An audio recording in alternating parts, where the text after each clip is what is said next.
Boys, today's video is a big one. We got picks, we got tips, we got a discount for the Discord, we got profits to go over, so sit back, enjoy, and listen. But first, let's recap last night's picks, and man, did they go well. You can see right here, we almost cashed on that perfect 6 for 6 slip. If you guys watch this game, you know just how close this was to actually going 6 for 6. You see two reds, but these two could have easily been green had the Eagles actually got that touchdown on their last drive. Instead of getting that touchdown, they got that last field goal made. And it's surprising how they didn't get that touchdown because that was a very standard, easy touchdown to get. Then Jordan Love lost by 3 yards. I'm not exaggerating, guys. He got 260 yards. If he would have got 263, he would have been at 17.6 fantasy score, and this would have cashed. But in the last play of the game, he actually got injured. The backup QB came in for one single throw, and he missed that throw. If Jordan Love ended up getting that throw, maybe he would have cashed for that 17.5 fantasy score. So 4 out of 6, but this was so close to 6 out of 6. It was a massive sweat down to the literal last second of the game. But that didn't stop us from cashing this 4 out of 4 here for 10x. Beautiful correlation stack on Jalen Hurts and Brown. I explained why this was such a good stack. One of the best stacks in the NFL, as I explained in last night's video. Then Alisson Becker was just a good positive EV pick for Brazil. 0 goals allowed there. And Shohei ended it off with the beautiful homer to give us that perfect 10x. Even better than that 10x is the 25x that we actually cashed within the Discord. I sent this to the Discord right before I made the video, but the problem with this is you can see these 10x games start pretty early. That video I upload around like 12 to 1 p.m. So by the time that video actually gets out to you, you're not going to have time to get these 10x props in. So I couldn't share them with you in last night's video, but we'll still take that 10x for everyone watching for free. But of course, the premium members are always going to be an advantage because they get more picks and they get picks regardless if I'm uploading a video or not. Every single day, I'm up there in the Discord cooking up slips like this. Now, before someone comments, why is the slip refunded? This guy doesn't even put money on his own picks. Well, guys, it's because I made so much money on PrizePicks that I have to basically refund my picks to run the Discord. And what I mean by that is if I go onto the board and try to take any single combo of players, you're going to see that I have a limit here. So if I try to put $25 down, you're going to see this maximum lineup amount for one of the sports in your entry is $5. So basically, I could only put $25 down per day. For me to send more than 5 slips to the Discord, I need to be refunding them so I could get the nice screenshot and the link for everyone to tail. If you don't believe that, here are my lifetime net earnings on PrizePicks. You could go and ask live chat yourself, what are my lifetime winnings? They're going to tell you it straight up. This cannot be edited. So I think this says enough, but no exaggeration. If I didn't get limited, I would definitely be up well over 6 figures on PrizePicks alone. But obviously, they're not going to let me do that to them. But that doesn't mean I can't help anyone else, which is why I have this Discord. I know you guys are probably so tired of hearing about Discords. But the thing is, my product actually works. It actually makes people money, and I am completely transparent with everything. In this past week alone, we have hit a 10x. We've hit this 25x that I just showed you. We also hit another 25x on the 2nd of September and another 25x on the 1st of September. Obviously, this is a crazy generational run. Do not expect this to happen every day, but even the losing days are going to be tracked in the spreadsheet, always linked in the description. It's public. It's not gated to only subscribers only. Everyone could see this. You could all see my progress, my losing days, even my losing weeks for each app on PrizePicks and Underdog. So I know my product is that good and will make you money. But first, I want to show you the actual numbers so you fully believe me here. So this is a profit for a $5 better per month. So that's for those of you who have less than $500 in your PrizePicks account. You have a small bankroll, so you should be minimizing your risk by only putting $5 per slip. Now, what you notice is I opened this Discord in November 2023, near the end of it, so I didn't even get a full NFL season. And in that month alone, we made 52.9 units. That was in 10 days because I only started on November 20th right here. You'll notice the next month, 133.35 units, 25.1, 137. Anyways, you get the point. Every single month for a $5 unit better was profitable, and not just a bit profitable. You're going to see every single month we made at least $100. In September alone, it's been 6 days and we're already up $300 for you guys. August was 168. July was an astronomical month here, $821 of profit. So every month has been profitable. What you also notice is that it's not always straight up. You're going to see these dips here because we are playing a high volume 6-mans. They do not hit every day despite what has been happening in the past few days. Like I said, that is a bit of a lucky run, but in the long run, you see this graph. It just goes up and up and up. But if you were to join the Discord here, you'd be like, okay, I'm at this certain peak at 112.55, and then I'm down all the way to 1,000. I just lost 250 bucks. This Discord's a scam. But anyone who actually sticks with it for more than a month, maybe even 2-3 months, is always going to be going up and up and up. I always bring it back to my boy Roger the Coach because this guy has literally been here since November 20th. You could see right here, November 20, 2023. That is the day I opened the Discord, and he stayed in here for 10 months. And that's for a reason, because he's making money month by month by month. But most importantly about all these numbers is that each of these months are covering the monthly fee. It does not make sense to pay 50 bucks a month for something if you're not going to make at least that 50 back and more, right? If you go over to my WAP page, link in the description, you're going to see $50 a month for the PrizePicks only plan, and I am running a discount, which I'll get to in a bit. But first, with all that being said, don't join expecting to hit back-to-back 25x's like it has been this week. But if you're patient and consistent and give it a month, you will make well above that subscription fee, as I showed you guys for the $5 unit bettors. For the bigger bettors, I still go up month by month, as you can see by the graph, but it's a bit more rocky because we don't have the promos to abuse like those $5 bettors do. But at the same time, since the start of my Discord, $100 unit bettors would be up 70k, obviously assuming PrizePicks would not limit you in that process, which is a big assumption. But just to say, we're averaging about 70 units a month, so it's definitely a gold mine for those of you with those bigger units. If you don't believe my numbers, just look at the people in Premium Success. We got the North up $800 already. We got all these guys posting green.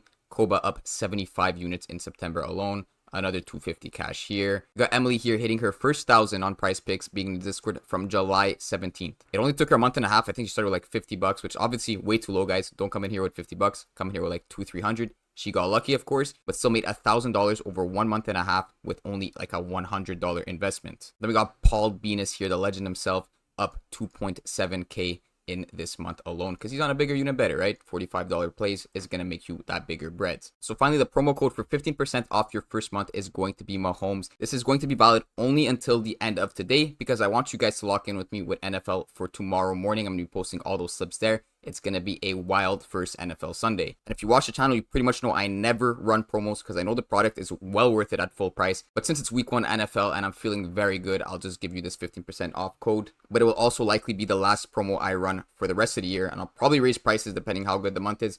Though if you lock in a price today and stay in the Discord, your price will be locked in for however long you're in the Discord at whatever price it was when you first bought. And for those of you who are somehow not convinced, go and get a free membership by signing up to either Dabble, Underdog, or Sleeper Fantasy using code OddsJuice. Make a deposit and DM me on Instagram, or comment on this video and I'll get back to you. Alright, so go pause the video, go buy the sub on WAP, and now let's get into the CFB picks that I have for today. Before I get into a full slip, I'm just going to show you some general game for college football, because there's literally so many games, so many QBs, so many wide receivers that we could go for, and I just want to show you some general games so you guys could go make some slips by yourself. What I like to do is just correlate the QB with the wide receiver. Of course, we all know that. But if you want to get specific, I like to take QBs who really have that one main target. So if you go over to ISU, you're going to see Rocco has 2 main targets. That's going to be Noel and Higgins. Of course, that's still going to be correlated if you go with Higgins, because that's going to be his wide receiver 1. But in general, I like to look for guys that kind of have only one main receiver. So if you scroll through all the receivers, you're going to see a perfect example here with Foster over on MSU at 44.5 receiving yards. If you go over this QB and check his passing yards, you got Aiden here at 152.5. This is a massive correlated play, probably more correlated than other QBs who have to split their targets, because you never know who's going to pop off. But in this case, if Aiden is popping off, throwing even 200 yards, there's a very, very little chance that Foster is not on the other side of those yards, because they have such good synergy together. And you know this because 44.5 receiving yards out of 152.5 passing yards is basically 1/3 of the QB's passing yards. So we know when a QB does well, the wide receiver 1 is going to be the most advantageous person to pair him with. But in this case, we're amplifying that further because we know Foster is such a big piece of the passing yards for the QB. If you compare that to Rocco, he's at 200 passing yards, but those passing yards are going to be split between Noel and Higgins. And if Higgins really pops off and gets like 100 receiving yards, well, it's possible that Rocco actually goes over his passing yards, and if you were pairing him with Noel, then you might be screwed there because Higgins got all the yards while Noel was kind of left behind. Another good example is on Oregon with Dylan Gabriel and Tej Johnson. You're going to see 342.5 pass yards. Pair that up with Tej Johnson, well, that is going to be 98.5 receiving yards. These two guys are filling up over 25% of the receiving yards for the team, closer to that 30% mark. So you can see how that makes more sense than going with someone like Brock, who's set at 211.5, but now he has all kinds of targets. Is Brown going to pop up that game? Is Key going to pop off that game? We don't know. Is Macklin going to pop off? That is 3 potential targets that could be split. And if you're to go with Brown, if Brown's having an off game while the other 2 receivers are doing well, well, this stack is going to split in 2, meaning they're not going to be hitting in the same direction. Now, that being said, I'm going to give you guys 2 full 4-mans that we could go ahead and play, and they're going to pay 8.5x each. And the first one's going to be on some very popular players here. We're going with Sanders on his under, not on his passing yards. We're actually going to be going with his under completions at that 24.5 mark because we are pairing this up with one of his receivers. And what I just said kind of plays into this, right? We have 3 main targets here. So we're going with Jimmy Horn on his under 5.5 receptions. If Travis Hunter is actually clearing his 6 receptions mark, so he gets 7 receptions, and Wester's also clearing his 6 receptions, that does not leave a lot of opportunity for Jimmy Horn to go over his receptions, especially if Sanders is going under these completions. And you'll see this exact same thing happen last game. Travis Hunter did get the 7 receptions. Jimmy Horn did also clear his receptions. He got 7. But Wester stayed under that mark right at 5 because there's only so many receptions to get around. And this was in a game where Sanders actually got 26 completions.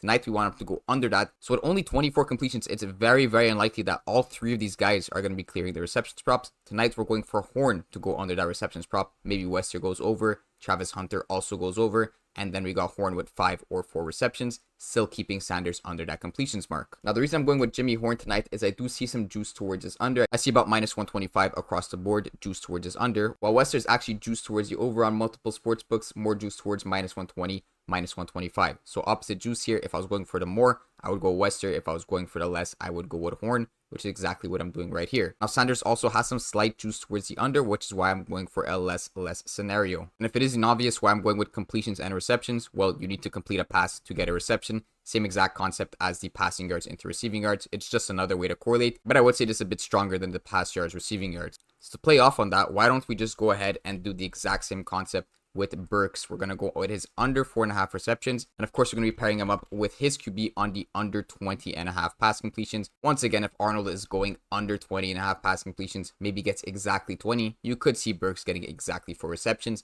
But that is still cash. Even if they both get 0.5 under, that is still a double green and it's going to cash us out. Honestly, for Burks, there's not much juice towards his over or his under. Basically a flat line at 50-50. But the reason we're going for the under here is Jackson Arnold has slight juice towards the under. I see minus 120 on various books. So the lean is towards the under. Now, this is not going to pay a perfect 10x because of how correlated these props actually are. But 8.5x is still profitable enough, especially for how correlated the slip is. So let's lock this one in for the first one. And now I'm going to go over to the second one. We're going to start it off with Pat Bryant and Luke here on the over completions, over receptions. I just explained this twice, but honestly, this one is probably the best one because 18 completions and 5 receptions. That 5 out of 18 is a massive, massive chunk of Luke's completions, assuming he does hit those completions mark. So if he's going above and beyond that, maybe getting 19 or 20 completions, there's absolutely no way Pat Bryant is going under his receptions. So that's a beautiful stack, probably the best one of this video so far. Now with Pat Bryant, he's slightly juiced towards the over at around minus 120, and similar concept with Luke, except he has even more juice. I'm seeing him all the way up to minus 130. So both these guys have juice towards the over. They're correlated. I love to see it. At the end of slip off, we're going to go with the Oregon stack I did talk about in the beginning of the video. We're going with Dylan Gabriel on his under 342.5 passing yards